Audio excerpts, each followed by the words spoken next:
Olá, eu sou Paulo, professor de Química, e hoje a gente vai estudar alguns conceitos da cinética química muito importantes para a sua prova do Enseja. Então, primeiro a gente tem que entender o que é a cinética. Então, essa parte da química ela vai estudar as velocidades das reações químicas. Na física, a gente sabe que velocidade é a relação entre uma distância percorrida pelo corpo em um determinado intervalo de tempo. Aqui na química, a gente vai falar de velocidade em uma reação química, a quantidade de reagente consumido ou de produto formado em um determinado intervalo de tempo. Então, quando a gente fala em velocidade de uma reação química, é a variação de quantidade de matéria ou de reagente sendo consumido ou de produto sendo formado em um determinado intervalo de tempo.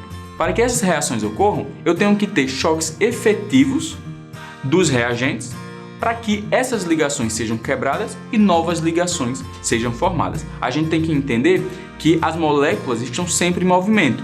E quando eu coloco duas substâncias químicas que reagem entre si, essas moléculas vão se chocar. E para que esse choque ele forme um novo produto, as ligações dos meus reagentes sejam quebradas e a ligação que vai formar o meu produto seja formada, eu tenho que ter um choque que tem que ter uma determinada energia, que a gente vai falar mais à frente, e tem que ter uma determinada orientação. Então eu tenho que ter uma orientação específica e uma energia específica para que esse choque seja efetivo e eu tenha uma quebra dessas ligações e a formação das ligações do meu produto. Essa determinada energia eu vou poder relacionar com a energia de ativação.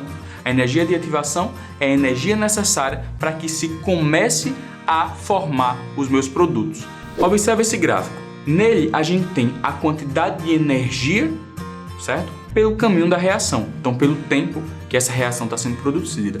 Então eu tenho aí a energia inicial, a energia que eu tenho nos meus reagentes. Então ele vai obter uma energia maior até chegar na minha energia de ativação. Quando eu chego nessa energia de ativação, os meus produtos começam a ser formados. E aí eu tenho alguns fatores que vão influenciar na velocidade dessa reação. E aí a gente vai ver esses fatores agora. O primeiro fator que influencia na velocidade de uma reação química é a temperatura. A gente já viu que toda molécula se movimenta. Ela está sempre em movimento, sempre se chocando com a outra.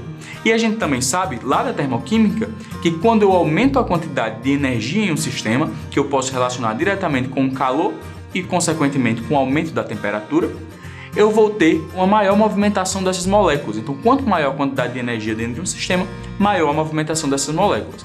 Como essas moléculas vão estar se movimentando mais, isso quer dizer que elas vão estar se chocando mais. Então, a probabilidade de choques efetivos ocorrerem é maior. Consequentemente, a velocidade de uma reação química, quando eu tenho o aumento da temperatura, também vai aumentar. Então, quanto maior a temperatura em um sistema, maior a velocidade da reação. O inverso também é verdadeiro. Se eu diminuo a temperatura em um sistema, isso quer dizer que eu estou tirando energia desse sistema. Então, suas moléculas vão começar a se movimentar de maneira mais lenta, vai diminuir aquela quantidade de choque e, consequentemente, de choques efetivos, então a reação química vai ser mais demorada. A aplicação desse conceito é utilizada, por exemplo, na refrigeração de alimentos. Então, quando eu quero conservar um alimento por mais tempo, eu coloco ele dentro do freezer. Por quê? Porque o freezer vai retirar uma grande quantidade de energia do meu alimento e as reações de decomposição vão ser bem mais lentas. Então, eu vou conseguir ter aquele alimento de maneira própria para o consumo durante muito mais tempo do que se ele tivesse uma energia maior, como, por exemplo, na temperatura ambiente. O segundo fator que altera a velocidade da reação é a pressão. Se eu aumento a pressão em um sistema, isso vai, consequentemente, obrigar essas moléculas a ficarem mais próximas. E isso vai causar uma maior quantidade de choques, consequentemente, maior quantidade de choques efetivos e, então, maior velocidade da minha reação. Outro fator é a superfície de contato. Então, quanto maior a área de contato de um determinado reagente com outro, eu tenho uma maior possibilidade de choques, de interação entre essas substâncias, consequentemente, eu tenho uma maior velocidade da minha reação química. Por exemplo, na hora que eu vou cozinhar um alimento, eu tenho ali uma hidratação para que aquele alimento fique mais maleável, mais palatável. Então, vamos pensar em uma batata. Então, se eu tenho uma batata inteira grande e coloco ela para ferver, para cozinhar, se eu coloco ela inteira, eu vou ter um tempo até que ela esteja com cozimento ideal. Porém, se eu cortar essa batata em vários pedaços pequenos, observe que a superfície de contato dessa batata com a água vai ser bem maior. Eu vou ter regiões dessa batata que antes não entravam em contato com a água e agora, depois que eu corto, irá entrar. Então, o cozimento será muito mais rápido do que com a batata inteira. Isso também ocorre, por exemplo, naquelas remédios efervescentes. Se eu colocar o comprimido inteiro dentro da água para efervescer, ele vai ter um tempo até que tudo seja consumido. Porém, se eu macerar, se eu tornar aquele comprimido um pó e colocar na água, a efervescência vai ser muito mais rápido porque eu aumentei aí a superfície de contato. Então, quanto maior a superfície de contato, maior a velocidade da minha reação. E por último, e não menos importante, a gente tem o catalisador. O catalisador é uma substância que vai diminuir a energia de ativação de uma reação química. Essa substância ela não participa da minha reação e nem modifica os rumos, então não tem uma modificação do produto a ser formado. O produto é o mesmo, a reação ocorre do mesmo jeito, porém eu tenho uma diminuição da energia de ativação. Então aquela energia necessária para que os produtos comecem a ser formados é menor. Então, se eu tenho essa energia diminuída, quer dizer que minha reação vai ocorrer mais rapidamente, porque eu tenho uma menor quantidade de energia a ser atingida para que eu tenha o início da formação dos meus produtos. Porém, é importante lembrar que os catalisadores, eles não participam efetivamente da reação química. Eles aceleram essa reação, diminuindo sua energia de ativação, porém, ele nem é consumido, e nem é formado de nenhuma maneira dentro da minha reação. Da mesma forma, a mesma quantidade de catalisador que eu coloco no início da minha reação química, eu tenho que ter ao final. Então, um exemplo, na fabricação de iogurtes, é muito comum adicionar bactérias e enzimas para que se acelere essa produção desse produto.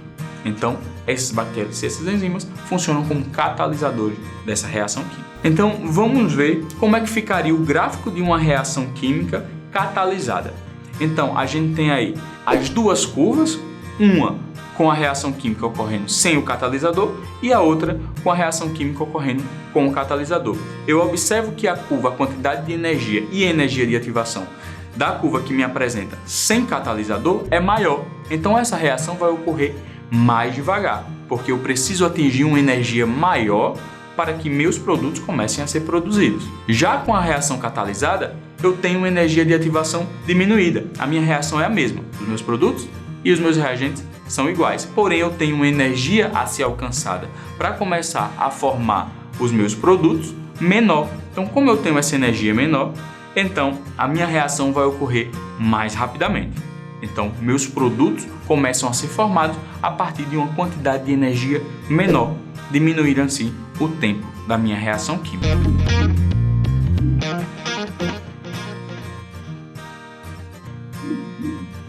Então, a aula de hoje a gente tratou de um tema muito importante, os principais conceitos envolvendo a cinética química, que trata basicamente da velocidade que ocorrem as reações químicas e os fatores que alteram essas reações. Então, para que a gente consiga compreender muito bem isso, é importante a gente saber como é formada essas reações, como ocorrem essas reações microscopicamente. E aí a gente vai conseguir compreender facilmente os fatores que alteram e como isso vai poder ser cobrado nas provas. Então, vamos treinar o que a gente aprendeu aqui hoje em uma questão. Para aliviar o mal-estar digestivo, dois irmãos colocam água do filtro em 2 copos.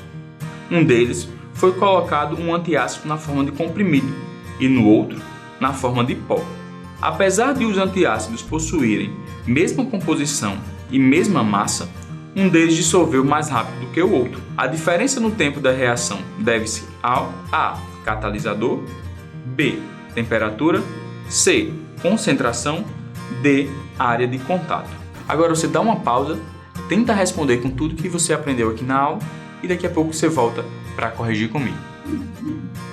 Então, se você marcou letra D, área de contato, você acertou. Então, vamos ver aí a situação descrita por essa questão. 2 irmãos, com 2 copos de água, foram dissolver, ferver 2 comprimidos antiácidos. Um em forma de comprimido inteiro e o outro na forma de pó.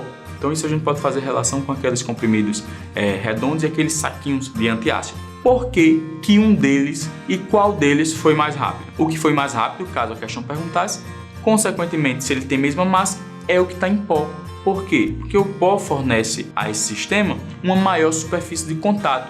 Então aquelas moléculas de água vão ter interação com a maior quantidade de área de contato ou superfície de contato, mesma coisa, do meu antiácido, porque ele vai estar em várias partículas pequenas, né? Já o outro não, eu tenho um comprimido inteiro, lógico, mesma massa, porém a água inicialmente só vai ter contato com a parte externa desse comprimido, né? Então eu vou ter uma área de contato muito menor, já que aquela parte interna só vai entrar em contato com a água depois que ocorrer a efervescência da parte exterior e assim por diante. Então vai ocorrer mais lentamente. A efervescência do pó vai ocorrer mais rápido porque eu tenho uma maior superfície de contato ou área de contato, e o comprimido vai ocorrer mais lentamente porque eu tenho uma menor área de contato. Então comenta aqui se você gostou, deixa um feedback, deixa uma opinião e uma sugestão de vídeo, qual o tema que você quer que a gente trate aqui, qual que você tem mais dificuldade na química, coloca aqui que a gente grava uma aula para você. Curta o vídeo, se inscreve no canal e segue nas redes sociais, que a gente está sempre produzindo um conteúdo exclusivo por lá e avisando quando tiver vídeo aqui. Então tchau e até a próxima!